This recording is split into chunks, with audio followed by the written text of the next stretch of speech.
Mega bag alert, mega bag alert, mega bag alert, folks. That's right, we are back.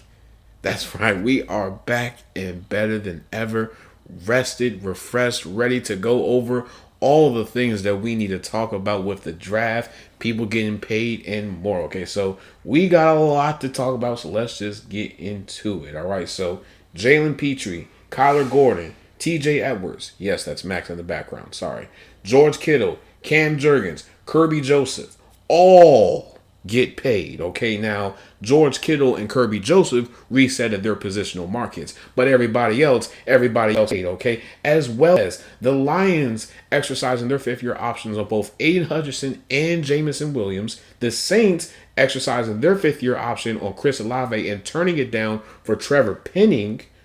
That's a little bit controversial. Jalen Ramsey wants out of Miami. Sam Howell heads to Minnesota. My thoughts on the whole Aaron Rodgers debacle. And we have to talk about the draft, okay? All of this and more on the 76th episode of the Football Junkies podcast. So I am your host with the most. So I am your GM who currently is not on a team right now, but don't you worry about it, okay? Don't you worry about it, because you know why? I'm your chief Bagrodamus, okay? I'm your chief head of the table. Anything and everything related to the bag, mock drafts, predictions, all those things and more. Just know this, the mock drafts that I did put out, I was right on a few of them. I may have not gotten the player, but I got the position right. Just know, you heard it here first on the Football Junkies podcast, okay? Because guess what? I am all these things and more. But most importantly, the most important thing that you must remember is I am your host, Kale. You already know how these things are about to go. This is going to be one of the best episodes that I probably will ever put out. So guess what? On 3, 1, 2, 3, let's lock in.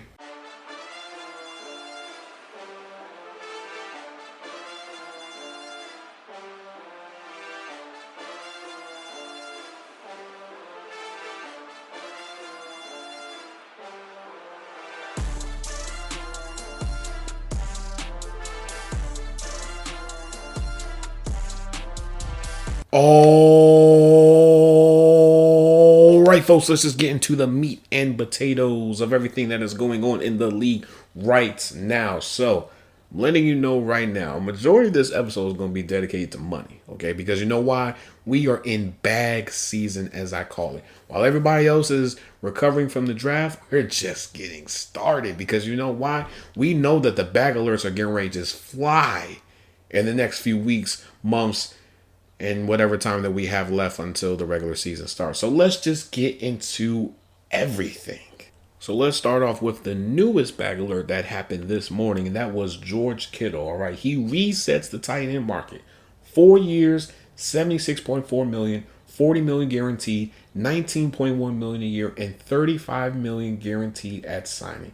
Now, when we look at his stats, 78 receptions for 1,106 receiving yards, 8 touchdowns, and 14.2 receiving yards per reception. Now, here's the thing. On one hand, I'm very happy that George Kittle got paid. We are now seeing that the league has embraced the tight end position. Because for the longest time, tight ends really weren't loved as much. Now, sure, you had, Kellen Winslow, and you had, what's his name? Dave Casper and company. You had that next generation, Shannon Sharp and Tony Gonzalez and Antonio Gates and Todd Heap and Heath Miller and Dallas Clark and company. And then you had, this generation, which is, Gronk, Travis Kelce, George Kittle, Sam Laporta, TJ Hawkinson, Brock Bowers, Mark Andrews, just to name a few. And so now what you're seeing is offenses love tight ends more, because tight ends are now a quarterback's best friend. We have seen some of the most iconic moments happen with who? A tight end. Tom Brady and Gronk are literally two of the most dynamic players of all time. And I guarantee you, if you ask Tom Brady right now, half of those plays probably wouldn't have happened if it wasn't for Gronk. At some point, Tom Brady is looking for Gronk, and guess what? Gronk gets the ball, gets first down and more, and it's hard to bring him down. And so it's great because you're seeing a position that's starting to get valued more, and people are really starting to get paid more, and that's great. But here's my problem with this. If you're a 49ers fan, you probably are scratching your head this morning because you're trying to figure out exactly why did you reset the market for George Kittle? Why are you continuing to reset the market for your players? Granted, I understand that you want to pay your players, but at some point, the line has to be drawn in the sand because we are in a business of winning championships. We're not in a business to just say, oh, I have a roster that has 3 or 4 players that have resetted their positional markets. No, your goal is to win a championship. And so far, you guys haven't been able to do that. Now, a lot of that falls on your head coach and the executions and play calling and whatnot. But if you guys are serious about winning, somebody would have been willing to take a pay cut. I'm just saying. Really think about this for a second here, folks. Last year, they had to reset both the left tackle market and the running back market.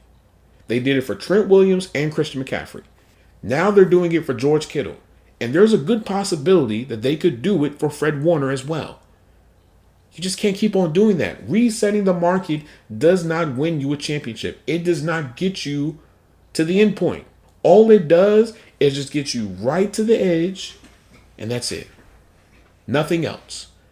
We see the Eagles, a team who basically invested a lot of their money into the offense and kept the defense fairly cheap. They're paying little to nobody on the defense. And if they are, they're probably on a very short-term contract. Let's go for what it is. If you're the 49ers, what is the goal? Because you continuing to write paychecks isn't going to solve the championship. Because right now, if this team does not win a championship, every move that they have made, from getting Trent Williams and Christian McCaffrey to, drafting Nick Bosa and then drafting Fred Warner and George Kittle and Brock Purdy and Brandon Ayuk and this person, that person, will all be a waste. Because why?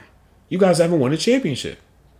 You guys have created some of the best offenses and best defenses within the last 5 to 8 years. And you guys have yet to win a championship. I'm sorry. That's unacceptable in my standards. But hey, if that's what they want to do, if they want to continue to be in mediocrity, that's perfectly fine. Now, back to the positive side with this. George Kittle has definitely been a very consistent, reliable player for the 49ers offense. You're talking about somebody that has had multiple 1,000 receiving yards. That is something that you will only see receivers do. But now you're starting to see that more often with tight ends. And not to mention, what you're also starting to see is this. The market is continuing to climb. This is my hot take, and I could definitely be wrong. I'll probably be on cold takes and whatnot. But I could make a strong case that by the time Sam Laporta is up for a contract and Brock Bowers, somebody's going to hit the $20 million threshold. You heard it here first on the Football Junkies podcast, episode 76, Aftermath. You heard it here first. I believe by this time next year, we will have our first $20 million a year tight end. Guaranteed. You can write it down. You can screen record it. You could do whatever you want. But guess what? I said it here first. To somebody else. Jalen Pitre, okay? Safety for the Texans. Inks a 3-year, $39 million extension. He gets a $10 million signing bonus, makes $13 million a year, and is guaranteed $20.6 million, which isn't really bad. Now he uses $29.1 million, which still isn't bad. Now when we look at his stats, okay, 65 tackles and was targeted 54 times and allowed 34 receptions for 395 yards, 5 touchdowns, and got 1 pick. Now, he is more of a slot option at this point because primarily they really don't like using him in the safety. I don't know why. You probably have to ask them, but he's mainly placed in the slot. Now, when you look at his stats in the slot, it's a little bit of a difference, okay? So, in the slot, he had 44 tackles, 4 quarterback pressures, and he was targeted 43 times and allowed 29 receptions for 371 yards, 4 touchdowns, and got 1 pick. All in all, this is a team-friendly deal. It does not break the bank. It is a great deal for both sides. Jalen Pitre plays a very pivotal role in the backfield. And so it's only right that you give him a pretty good deal. And then not to mention, it's only a 3-year deal. So by the time this contract is up, you'll still be in your prime, so you can re-up and get another contract, either with the Texans or with another team. All in all, I think that's a win-win situation. It's the same thing with Kyler Gordon as well, who inked a 3-year, $40 million deal. He gets a $10 million signing bonus. He's making the same amount as Jalen Pitre, $13 million a year, and he's guaranteed $21.2 million for both total guarantees and guaranteed money. Now, when we look at his stats, all right, 75 tackles, and he was targeted 51 times and allowed 36 receptions for 329 yards and 2 touchdowns. What you are starting to see now is the slot corner position be valued so much that teams are willing to invest into it. Not only just because slot corners are good when it comes to blitzing and adding quarterback pressures and, making really great plays, but you're starting to see that slot corners are really good. And we're not just talking about, people that were drafted in the 6th or 7th round and they were able to fight their way to get a roster spot. No, you're talking about people that make plays. You're talking about people who are locking down elite slot receivers. Because what you're also starting to see is a lot of the elite receivers are also being moved into the slot as well. So you have to counteract that with a good slot corner. Just saying. Now, some teams understand that, and then there's other teams, Steelers, who do not understand that and do not value that, and this is why they're in the situation that they're in. Let's go to Cam Jurgens, okay? We're just breezing by the bag alerts and whatnot. So Cam Jurgens inks a 4-year, $68 million extension to stay with the Eagles. He'll be making $17 million a year, and he gets $39.4 million in total guarantees. For the transition of Jason Kelce to Cam Jurgens, I can make a strong case it's definitely been one of the better ones. Because usually when a player is following the footsteps of a legend, it's a little bit difficult because they're trying to find their footing. They're just trying to find their way because it's so hard to play behind a legend. That's like Brandon Fisk, trying to do what Aaron Donald did. Can't do that.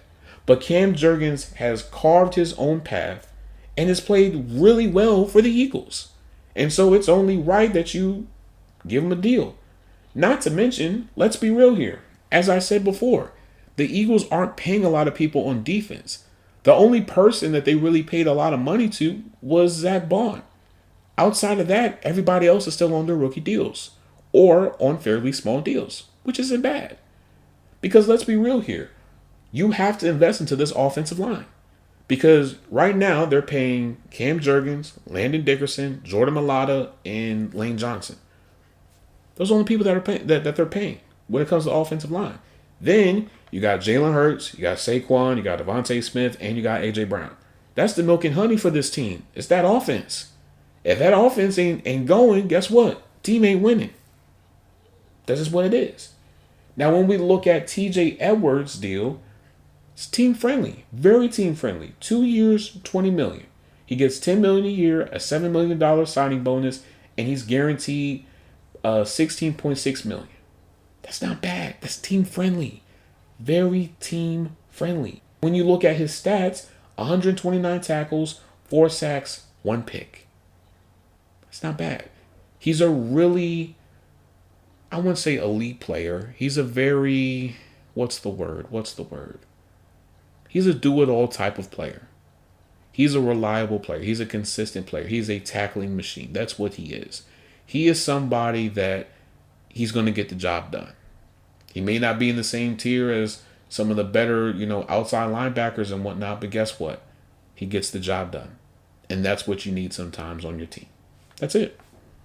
There's nothing else that you can really say. It's a team-friendly deal. Does not break the bank. It does not have the Bears, in cap hell or whatever. No, it puts them in a really good spot. Now, Kerby Joseph, that deal is a little bit crazy, and I only say that because the Lions still have to pay Aidan Hutchinson, and then not to mention, you're going to have to pay Brian Branch soon. Just saying. Kerby Joseph's deal, 4 years, $86 million, and he'll be making $21.5 million a year.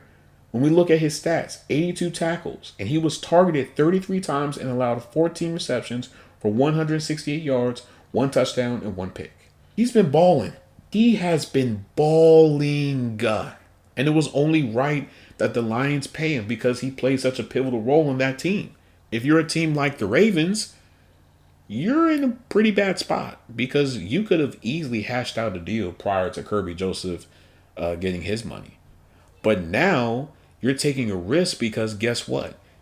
If you allow Kyle Hamilton to play out this year, and if Kyle Hamilton wins a Defensive Player of the Year award, oh, that's $90 million guaranteed. No ifs, ands, or buts about it. He is resetting the market again.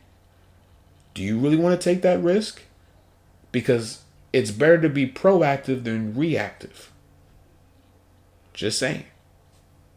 Now let's get into these fifth-year options, and these are just a couple because I know there's a whole lot more that I have to talk about, and we'll probably talk about in the next episode. But so the Lions picked up both Aidan Hutchinson and Jameson Williams' fifth-year option. So Aidan Hutchinson's fifth-year option is worth $19.7 million, which really isn't that bad. Jameson Williams is $15.4 million. Now, when we look at the market value for Aidan Hutchinson, it's 4 years, $122.1 million, which is $30.5 million a year. I don't think he's going to get that. I think he's probably going to get a whole lot more because Aidan Hutchinson has been one of the best pass rushers in the league. Like, he's on that same team, a little bit under the tier of Watt, Garrett, Crosby, Bosa, and everybody else. Just saying. But the problem is, with Aidan Hutchinson's situation, that makes it so time-oriented, is that Micah Parsons, Trey Hendrickson, and TJ Watt are also looking for money as well. So, who's going to be first? Because whoever is first, the next two, one of them will probably reset the market again. So, do you want to be reactionary or do you want to be the other?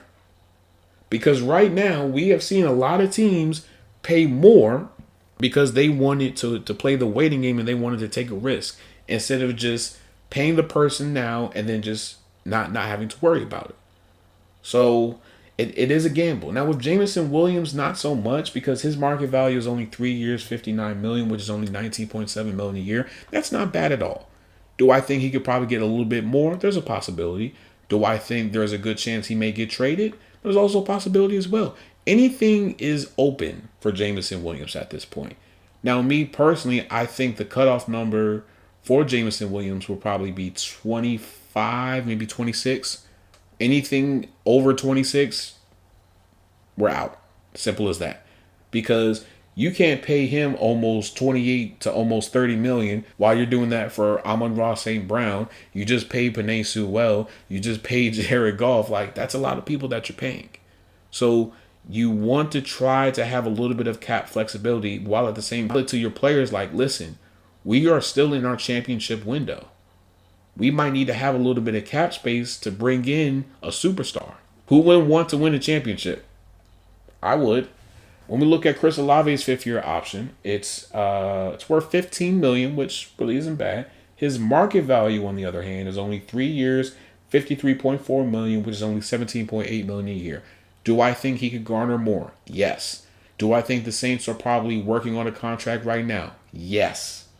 Do I think it'll be hashed out by training camp? It's a possibility. Because Chris Olave, yes, he deserves to get paid, but he's not worth, 35 or 36 million a year. No, not even close. Maybe about 28, 29, maybe 30 if you want to add incentives. Okay, fine. But anything after that is just ridiculous. Now, Trevor Penning, on the other hand, they turned down his fifth-year option. Now, had they picked it up, it would have been worth $16.6 million. But the only problem is he's only played 40 games in 3 seasons. Case in point, that's why the Saints drafted Calvin Banks. And that was sort of the idea that I had leading into the draft. Now, I understand that the media personalities were saying, hey, they're going to go with Jackson Dart or Shedeur Sanders. I didn't believe it. And the only reason why I say that is because once Ryan Ramczyk had to medically retire, That let me know, okay, most likely they're going to put Fuaga back at right tackle because Trevor Penning has been playing well on neither left tackle or right tackle. And then they'll draft one of the top left tackles and then just go from there. And that's exactly what they did. They got Kelvin Banks at left tackle. You're going to have Tyler Weeks for Fuaga on the right side, which is great. Because right now, all you really need to do is just ride out this season and then just see what happens next year. Me personally, this is just my honest opinion before we get into the draft talk and whatnot. I don't think Archie is going to declare next year. Because when you look at it, Eli played all 4 years. Payton played all 4 years. They're not going to continue. They're not going to break that cycle. No, they're going to continue to go with that cycle because guess what happened? Both of them became overly successful. Now, one of them is, regarded as one of the greatest quarterbacks of all time. The other one, not so much. But that's another story for another day. But there are better options at quarterback next year. Now, let's get into this whole Jalen Ramsey conundrum. So, Jalen Ramsey wants out of Miami. Perfectly fine with that. But the problem is that his contract is a little bit wonky. And let me explain why. So, according to SpotRack, this year is the only year that's guaranteed at $21.1 million. But the next 3 years, he still has money on the books that a team can guarantee. But here are the numbers. 2026, $21 million. 2027, $21.7 million. 2028, $24 million. That's a lot of money for an older cornerback. And we see that cornerbacks after 30 do not age well. Their play starts to decline a lot. And with Jalen Ramsey, his play style, it's way too risky. Way too risky, to be honest with you. And so, on one hand, I would love for him to go to another team. I just don't think a team will be willing to take on his guarantees. Now, maybe if a team is willing to give them a high enough pick, they'll probably take it. But even then, how high of a pick are you going to be willing to give up? I'm not giving up a first, nor am I giving up a second for Jalen Ramsey. I'm sorry, I'm just not doing that. Now, I could probably do a conditional fourth and maybe turn into a third. That's a possibility. But outside of that, I'm not giving up high compensation for Jalen Ramsey. I'm just not doing it. But here is the other side that people aren't talking about. The dead cap hits. So if the Dolphins designate this as a pre-June 1st cut or trade or transaction or whatever, the dead cap hit this year is $29.2 million. They lose, instead of gain, lose $12.5 million in cap. That's not good. Now, if they make this into a post-June 1st designation, 2020, $10.8 million in dead cap, and then next year it's 18.4. But they have a savings of 5.9. So it's either you wait until the post-June 1st designation happens, or somebody gets desperate enough and then they make a trade for Jalen Ramsey. Those are the only two outcomes at this point. Now, me personally, do I think he has a market? Yes, of course he does, because Jalen Ramsey is still one of the better corners in the league. Even at his current age, he is still one of the best corners. He is still able to hold his own against some of the best receivers in the league. Now, am I saying he can be like how he was in his prime? No. But what I am saying is he can hold his weight. You're talking about somebody that can tackle, that can hit, and is probably one of the smartest corners in the league. Now, me personally, I think he could probably go to the Commanders. I think if you add Jalen Ramsey to the Commanders, that would put so much fear into teams that I think it could push you to the next level. I'm just saying. Because think about it. You have Jalen Ramsey, you have Trey Amos, Bobby Wagner, you still have Daron Payne. You still have Johnny Newton. I forgot who their pass rushers were. And then your safeties as well. I think that's a pretty good defense. I think getting a big fish in Jalen Ramsey would be fairly good. I think it would work phenomenally well. Not to mention, Jalen Ramsey would automatically go up against A.J. Brown. So you're taking A.J. Brown out of the game. Same thing with CeeDee Lamb. Who wouldn't want that? Who would not want that? Who would not want a tackling machine in Jalen Ramsey a playmaking machine in Jalen Ramsey, a person who can just do it all in Jalen Ramsey. Who wouldn't want that? Now, the financials, you probably have to, move some money around, ask some people to take some pay cuts. But, I mean, if it pays off and you guys get into the NFC Championship or the Super Bowl, hey, who's really complaining? Nobody. But only time will tell with that situation, though. But we do have to get into a little bit of a trade talk, and that is Sam Howell going to Minnesota. So Sam Howell has been traded to the Vikings, and so the Vikings receive, of course, Sam Howell and a 2025 fifth round pick. Seahawks receive a 2025 fifth round pick as well. So they're just swapping, fifth round picks. That's all. Nothing significant or whatever. They see with the Seahawks drafting Jalen Milroe, Sam Howell didn't have a chance. And so they want to put him into a better situation. Because the Seahawks right now have, Sam Darnold, Drew Lock, and Jalen Milroe. And to be honest with you, Sam Darnold, technically speaking, is on a 1-year deal. This sort of shuts the door for Aaron Rodgers possibly going to the Vikings. And I say that because with Sam Howell, you don't have to worry about, this shadowy figure that's, hovering over J.J. McCarthy. You don't have to worry about that with Sam Howell. Sam Howell is not necessarily a threat. He's here to help. And so if you're in a pinch, Sam Howell comes in. That's all it is. Nothing crazy or whatever. But we do have to get into this whole Aaron Rodgers debacle, okay? Because there's a few parts with this. So when Pat McAfee made the announcement that Aaron Rodgers was going to be on the show, instantly I'm like, oh, okay, this is going to be the day that he makes the announcement. So instantly I tune in and I'm listening to it, and it's just not going anywhere. Like, it was probably 45 minutes of just bullshit. It was 45 minutes of time that I just wasted. Because here I am thinking that he's about to make his decision or something significant. No, he didn't. He's basically just talking about how, the Jets did him dirty, and, they could have just called him instead of just have him take a flight and whatnot, all this other crap. Man, don't nobody care about that, okay? But let's just get into this stuff. So I'm going to read some quotes, give my thoughts. We read some quotes, give my thoughts, okay? So this is what he says in that quote. I wasn't stringing anyone along. I wasn't holding anyone hostage. I was honest from the jump about where I was at mentally and some of the constraints I have in my life right now that warrant my attention. I'm open to anything and attached to nothing. Time out. Time out. Why in the world would you say, man, this is going to be difficult. Why would you say I'm open to anything and attached to nothing?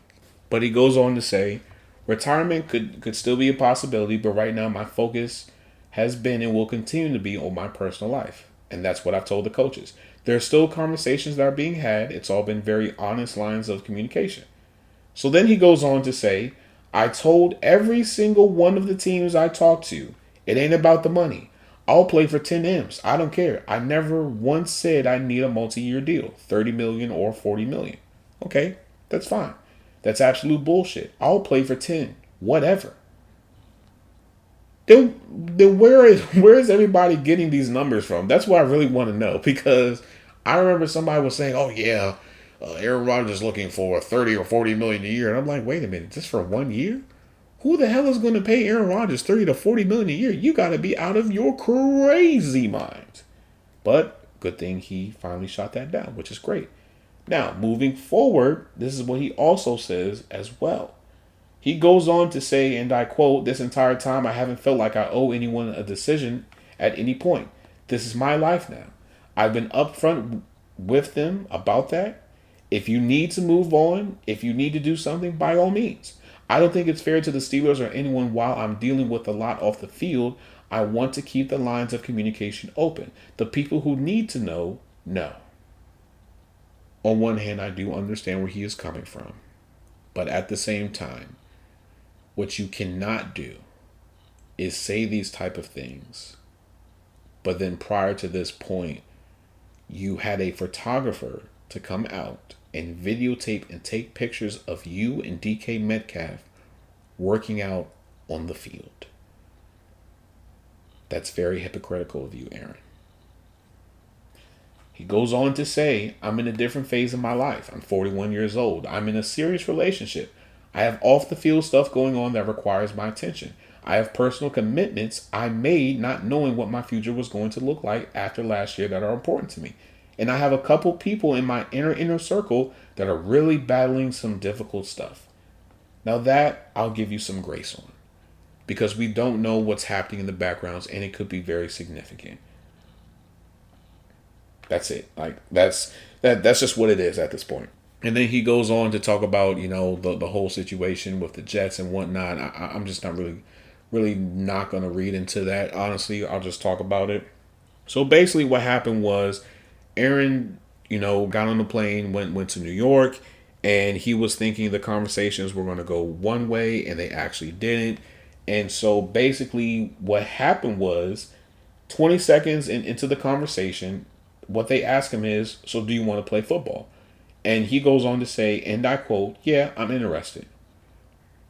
That wasn't the answer that they was looking for. They were looking for either a yes or a no.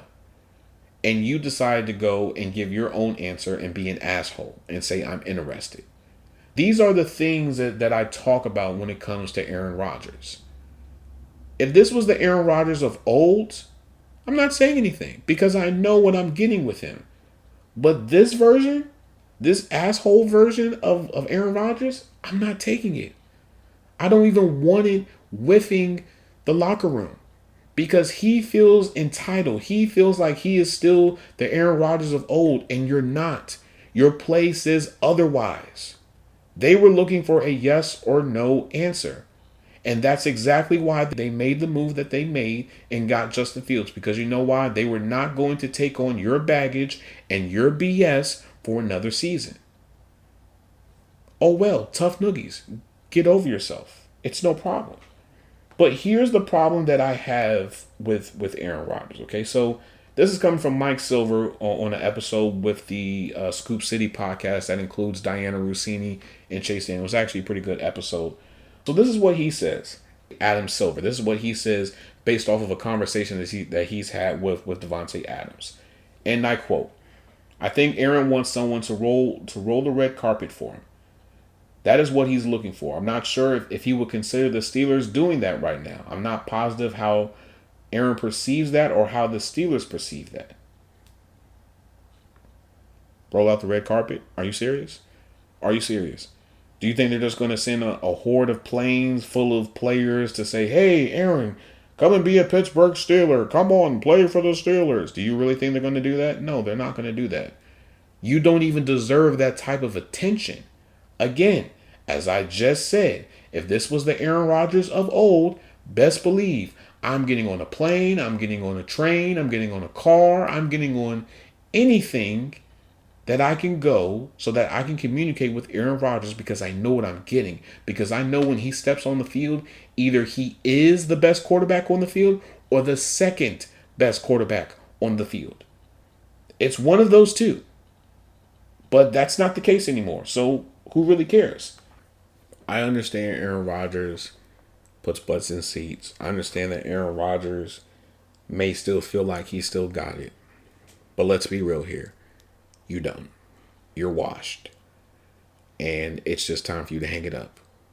You are falling into a pit of misery right now because you feel like you want to try to dictate your own ending. Some people can do it. Some people can't do it. But the fact of the matter is, we have seen you publicly throw players and coaches under the bus. Unacceptable. And I know damn well if you do that in Pittsburgh, it's going to cause a lot of friction in that locker room. And if you're the Steelers, I don't think you would really want that. I don't think you would want to entertain someone like an Aaron Rodgers because he's tough to deal with. Some things just aren't worth.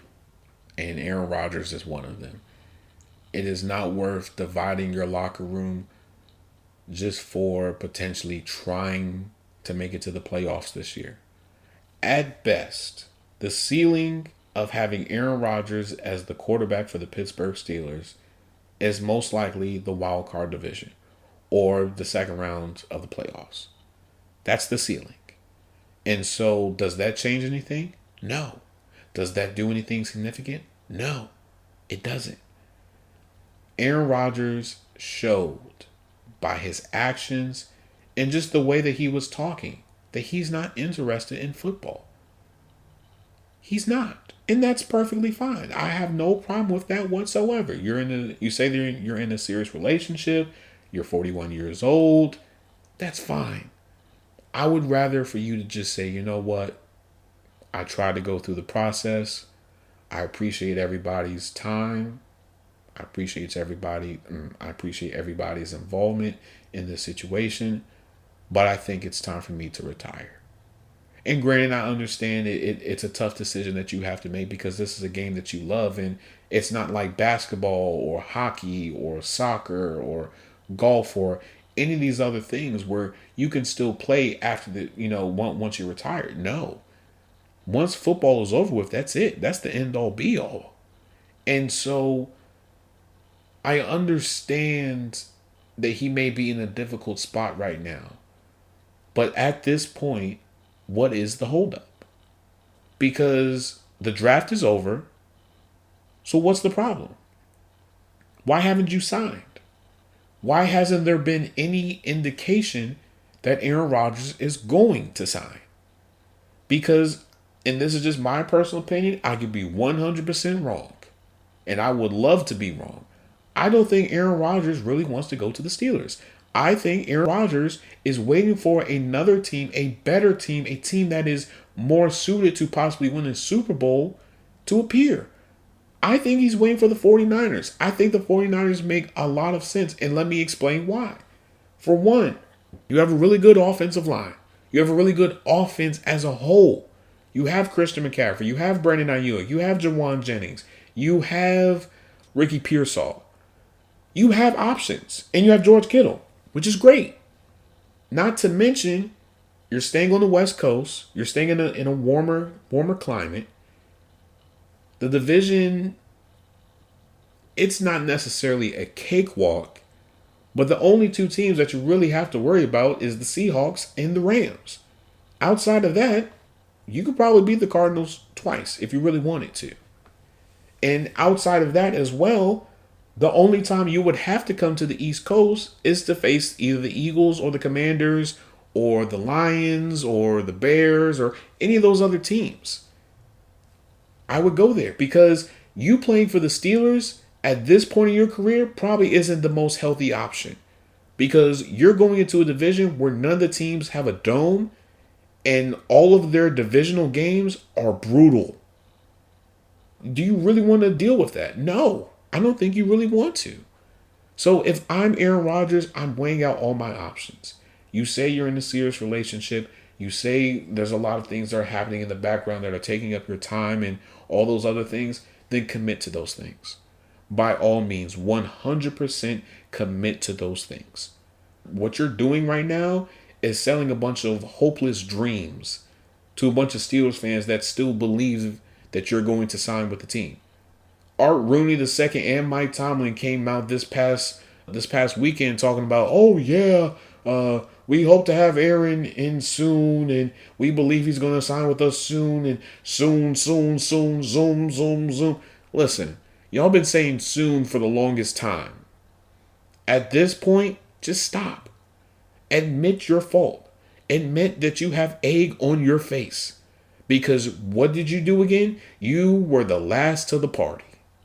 You waited too long, and now what happened? You don't have a quarterback. This is exactly why I definitely believe that the Steelers should have drafted a quarterback in the first round. Because there's no need to wait and see what Aaron Rodgers is going to do. You need to move like Aaron Rodgers is not going to join the team. Because right now, you waiting for him is not going to solve anything. The offseason program has already started. You should have been in the building by now, developing a rapport with your receivers, with your offensive players. But that's not the case. So something has to break at this point. Because the longer that this thing draws out, the worse of the effect that it has on everybody. Because why? DK Metcalf is the only person that he's basically worked with. He hasn't worked with Calvin Austin. He hasn't worked with George Pickens. He hasn't worked with Pat Freiermuth. He hasn't worked with none of the running backs, none of the offensive linemen. He hasn't done any of those things. So at some point, somebody in that front office has to come out and they have to say, it's okay. We tried. We failed. It's okay. We're going to run it with Mason. We just drafted Will Howard. We have Skylar Thompson. At best, if you want, we can go and make a move possibly and get Kirk Cousins. Figure out all the financials with that. And just go from there. Because right now, waiting for Aaron Rodgers is like a kid waiting for their dad to pick them up on the weekend. When you know daggone well, daddy's not coming to pick you up on the weekend. I'm just being honest here. Even when you want to look at his record since leaving the Packers, the one season that he actually played, one full season, he was 5-12, 584 attempts for 368 completions, 3,897 passing yards, 28 touchdowns, 11 picks, 6.7 yards per attempt, and a 63 completion percentage. And he was sacked 40 times. I'm sorry. This offensive line is not strong enough to hold up against Aaron Rodgers. Let's be real here. Broderick Jones is now playing left tackle for the first time. And Troy Fautanu is coming off of a serious injury. If I'm Aaron Rodgers, I'm very skeptical of that. Because why? I'm 41 years old. I can't keep on taking a whole bunch of hits. I can't have another season where I'm sacked 40 plus times. I can't do that. I'm going to get crushed. Now, if Aaron Rodgers was maybe about, 33, 34, okay, well then, yeah, he can survive. He'll be fine because he can roll out and he's a little bit, he still has a little bit of juice left in the tank so he can run a little bit if he wants to. But not anymore. This dude, he is a sitting duck. And you're playing in a division where the Ravens, the Browns, and the Bengals are all going to take your head off. I don't think you want that. But let's get into this whole draft debacle thing. So before we get into the actual draft, we do need to address the Shedeur Sanders incident and how this was a very serious situation. I understand to some people they may think of this as a prank phone call. I view this as an invasion of privacy. And let me explain why. Anytime somebody is able to retrieve information such as a phone number of a prospect or even a player that's currently playing in the NFL right now, that is an invasion of privacy. That can put them in harm's way. We have seen recently that professional athletes have been targeted by robbers. From Joe Burrow to Patrick Mahomes to, I know there's maybe about 2 or 3 other players that have been targeted by robbers. Do you really want that? Do you really want to put one of these players in harm's way? No. So then why in the world was his son able to actually get access to this information? You would have thought by now that they would have had a system in place to where any device that they have would auto-lock. So this was the statement that Jax Albrecht, the person that was involved with this prank call, said. And I quote, "On Friday night, I made a tremendous mistake. Shedeur, what I did was completely inexcusable, embarrassing, and shameful. I'm so sorry I took away from your moment. It was childish and selfish. I could never imagine getting ready to celebrate one of the greatest moments of your life. And I made a terrible mistake and messed with that moment.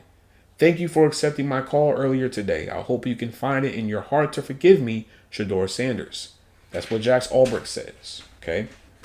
Now, this is what the Atlanta Falcons say about this incident. Earlier in the week, Jax Albrecht, the 21-year-old son of defensive coordinator Jeff Albrecht, unintentionally came across the draft contact phone number for Shedeur Sanders off an open iPad while visiting his parents' home and wrote the number down to later conduct a prank call. Jeff Albrecht was unaware of the data exposure or any facets of the prank and was made aware of the above only after the fact. What in the world? That is so crazy. The Atlanta Falcons do not condone this behavior and send our sincere apologies to Shedeur Sanders and his family, who have been in contact with to apologize to, as well as Can't even speak. As well as facilitate an apology directly from Jax to the Sanders family. We have also been in contact with the NFL and will continue to cooperate fully with any inquiries we may receive from the NFL League office. We are thoroughly reviewing all protocols and updating if necessary to prevent an incident like this from happening again. I'm sorry, but this is not good enough. Because you took away a moment from somebody for fun. I can understand if you already had a prior relationship to Shador. I could be a little bit lenient with that. But you didn't have a relationship with him prior to this moment. And you were able to access your father's iPad and retrieve the number of a Shador Sanders. I don't even understand why you would do something like that. Because that incident alone could have caused your father to lose his job. Who wants that? Not to mention, this could open things up for a lawsuit. Like, it's one thing if you're trying to have fun. But it's another thing when you do it at the wrong moment. Shador Sanders alone, outside of the rest of the draft, was the number one thing that had everybody glued to the draft because everybody was trying to see where Shador was going to go. And you just had to be the jackass to say, you know what? I'm going to do something stupid. And guess what happened? You got exposed. You know, and everybody else knows, that Twitter is faster than the CIA, NSA, FBI, everybody in between. They find people quick. And when I mean quick, I mean quick. I'm talking about the same day that they put out that video, they found out who it was. That's how quick it was. That's unacceptable. There are certain lines that you just do not cross. And this line was crossed. And so now if you're the NFL, for one, you need to fine Jeff Ulbrich because you were being irresponsible with the equipment. You should have had a setting put in place on your iPad to where it auto locks after either 30 seconds, a minute, 5 minutes, whatever, to prevent any incident like this from happening. Because guess what? God forbid, if somebody broke into Jeff Ulbrich's house and retrieved that iPad, they would have had direct contact with any of the prospects that were on his iPad. Not to mention, Shador wasn't the only person. Tyler Warren and Isaiah Bond were also targets for prank calls as well. So, I say all that to say this. The league has to change their rules for all 32 teams. Because right now, you cannot allow another incident like this from happening. Because luckily, this was just a prank call. If this was somebody with malice intentions, they could have schemed up something to make it seem like it was such a realistic situation and could lure somebody in and potentially either harm them or kill them. Now, to some people, they're saying you're being a little bit dramatic. But no, in this incident, you cannot be dramatic. This is a multi-billion-dollar business.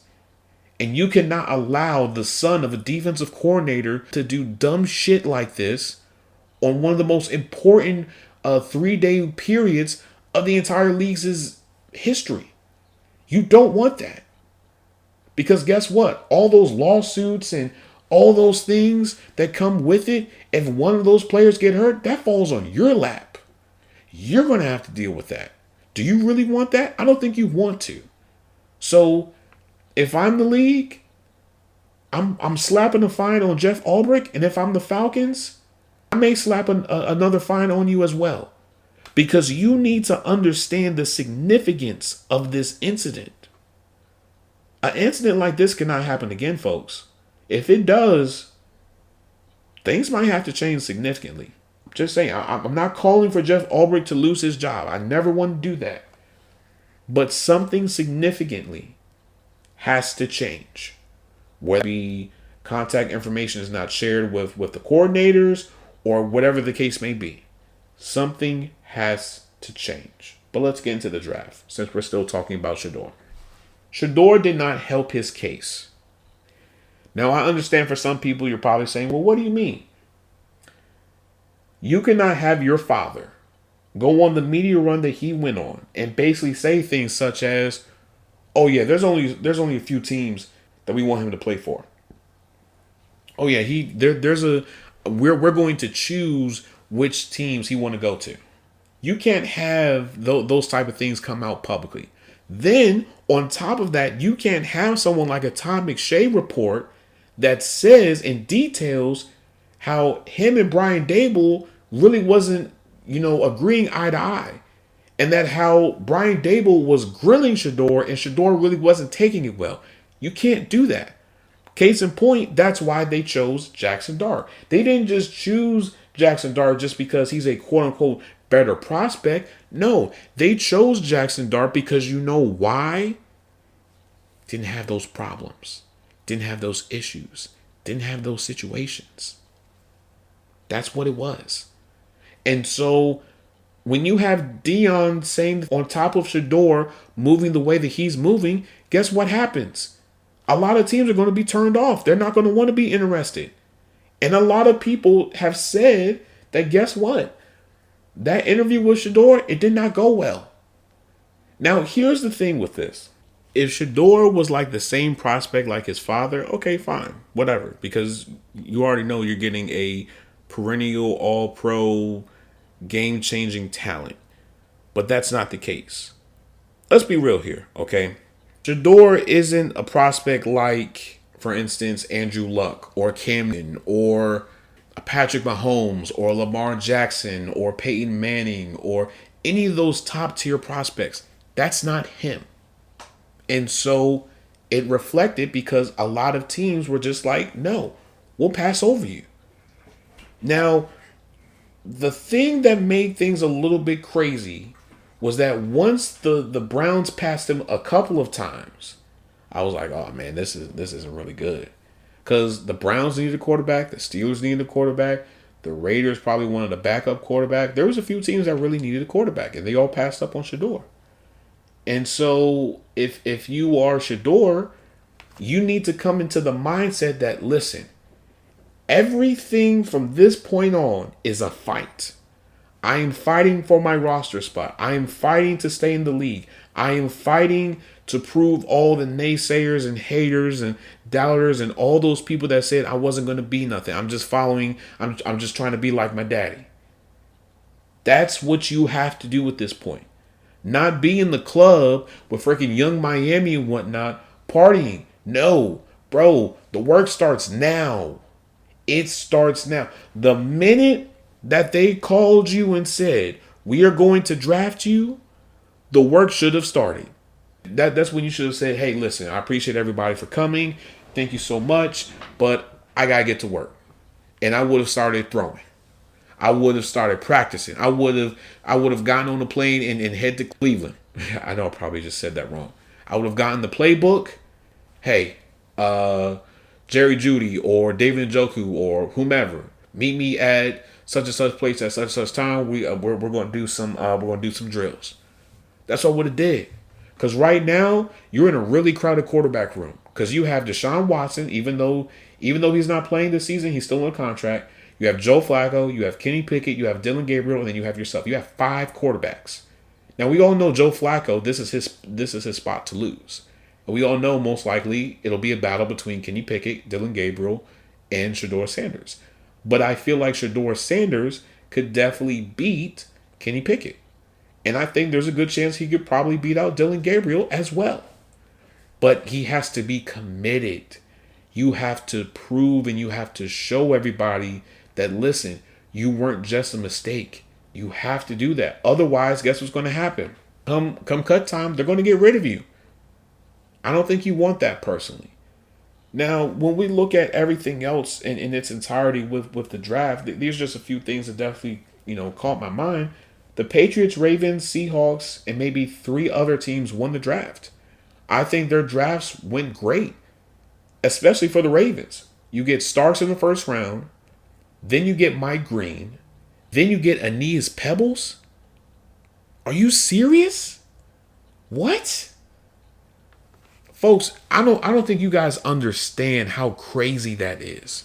For the Ravens to get Malachi Starks, Aeneas Peebles, and Mike Green, people are going to have hell to pay. And then even the Patriots. You get Will Campbell, which is a really good pickup. And then you also get Travion Henderson, which is a really good pickup as well. These teams definitely made significant moves. And then even with the Seahawks, you get Gray Zabel, which I definitely thought they were going to do that. And you get Jalen Milroe as well, which is a really good pickup as well, because in recent years, we have seen that the Seahawks have been able to develop later round quarterbacks. I mean, they did it with Russell Wilson, and I think they could do it with Jalen Milroe as well. Now for the Falcons, I feel like they reached. I truly believe that, because when you give up next year's first round pick to trade back into the first round, that is a gamble. And you don't know where you're going to end up. You don't know if you're going to be, in a really good spot, or you're possibly going to be in a losing season. You don't know. And if you lose this thing, you're really going to lose your job, because for one, you overpaid for Kirk Cousins, and then in that same year, you draft Michael Penix high. Okay, cool. And now this, you gave up a first round pick to get James Pierce. I don't know about that. That's a little bit skeptical with that one. Now, we all know that the second and third round was definitely the sweet spot for this year's draft. It was great. You still had Nick Emenwari. You still had Jalen Milroe and company. Like, you had a lot of top tier players that were still available in the second and third round. And teams were just plugging them left and right. Now, I will say this. The Giants chose want over need. And let me explain why. It's one thing if you needed a pass rusher. You didn't need a pass rusher. You wanted another pass rusher. You paid top dollar for Brian Burns. You still have Kayvon Thibodeau under contract, and you picked up his fifth-year option. Where is Abdul Carter going to fit?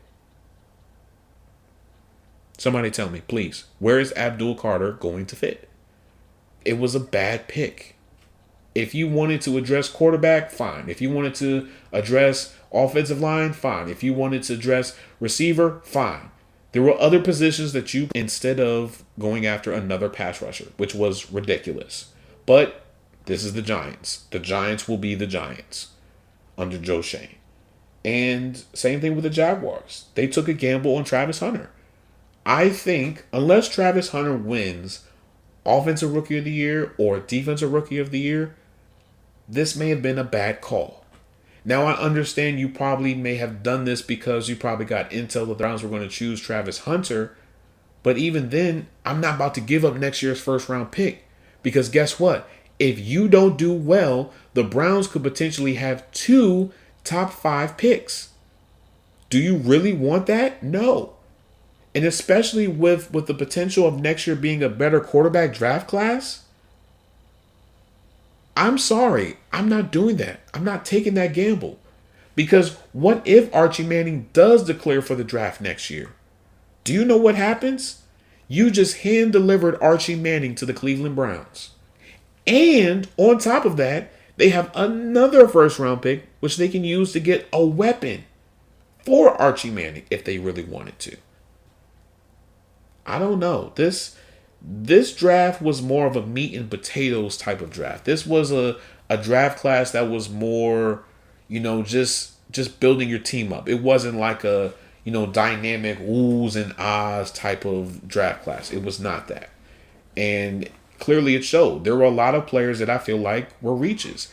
I feel like Mason Graham was a reach. I feel like Mason Graham should have been drafted between the 10th to maybe 13th. I would have said that personally. I feel like Abdul Carter may be a little bit of a reach. I feel like Michael Williams is a little bit of a reach as well. I'm just going to be honest, and I'll continue to say it. I'm not really high on these pass rushers this year. And the only one that I really am high on is Mike Green.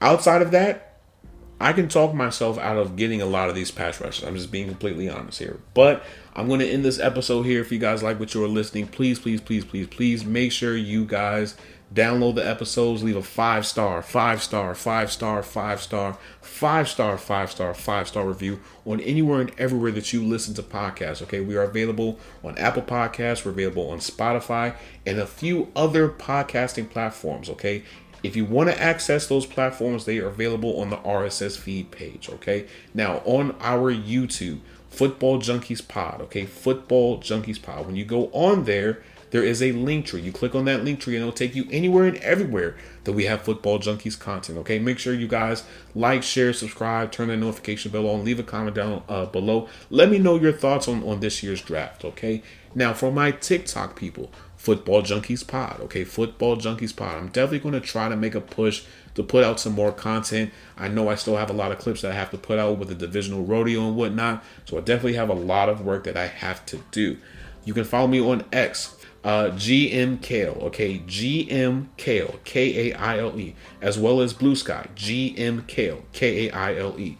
As always, I hope I gave you guys the fix that you guys need. We're back and we're in business and we're ready to go, folks. So guess what? Stay tuned because there's still a whole lot of stuff that we still have to talk about. And we're going to be breaking down everybody's draft by their division so we can do a little bit more of an in-depth analysis, with stats and all those different things and more. So as always, this is your GM Kale signing out. Peace and love. Later.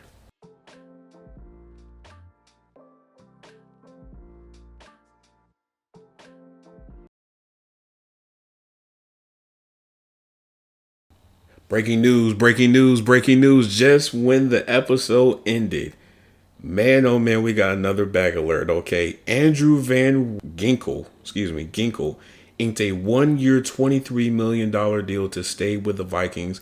It includes $22.4 million guaranteed. Now, we sort of talked about him in the divisional rodeo, and I definitely said that he was going to be extended. So I called it.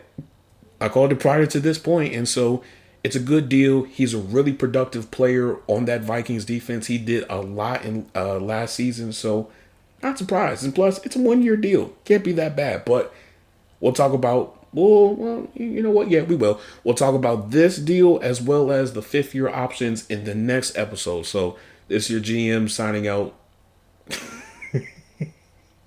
I would not be surprised if somebody else gets paid by the time I am done editing and putting out this episode. But this is your GM Kel signing out. Peace and love. Later.